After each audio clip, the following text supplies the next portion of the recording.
Hello, good morning সকলকে। তো আজকের এই ভিডিওটা একটু ইন্টারেস্টিং এবং একটু অন্যরকম হতে চলেছে।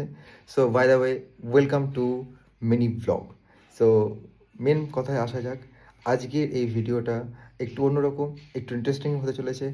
এই ভিডিওটা সেই সকল মানুষদের জন্য যারা বাইরে থাকে এবং নিজেরা রান্নাবান্না করে।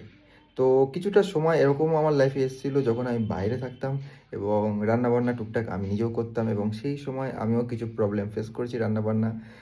তো সেখান থেকে মাথায় আজকে আইডিয়া আসলো এই রেসিপিটা আজকে সকলের সাথে শেয়ার করা যাক। আর এটা খুবই হেলদি আর খুব একটা বেশি সময় নেয়ও না, খুব রিচও নয়। তো আর এমনিতেও খুবই ডিলিশিয়াস খাবারটা। তো একটা পাঁচমিশালি তরকারি। তো বেশি কথা না বলে আপনাদের সকলের সাথে শেয়ার করব। আর সেটা সত্যি বলতে খুবই টেস্টফুল একটা খাবার। সো বেশি কথা না বলে মেকিং প্রসেস এবং রেসিপিটা ভালো করে দেখে নেওয়া যাক। চলো যাওয়া যাক সোজা রান্না করে। সো প্রথমে কড়াইতে সর্ষের তেল নিয়ে নিতে হবে, আর হালকা গরম হতেই কেটে রাখা বেগুনগুলো হালকা নুনে মাখিয়ে ছেড়ে দিতে হবে। তারপর এভাবেই নাড়াচাড়া করতে থাকবেন, আর হালকা লালচে হতেই বেগুনটাকে তুলে সাইড করে রাখতে হবে।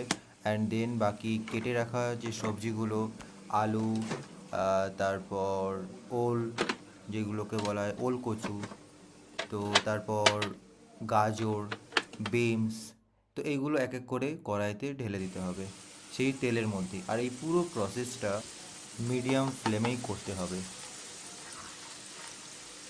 তারপর হালকা নাড়াচাড়া করার পর পরিমাণ মতন নুন আর হলুদ আপনাদেরকে ঢেলে দিতে হবে। তারপর এভাবেই 2 থেকে 3 মিনিট নাড়াচাড়া করার পরে একে একে জিরে গুঁড়ো, লবণ, হালকা লঙ্কার গুঁড়ো এবং হলুদটা সামান্য জাস্ট কালারটা নিয়ে আসার জন্য, এরপর এইভাবে নাড়াতে থাকবেন।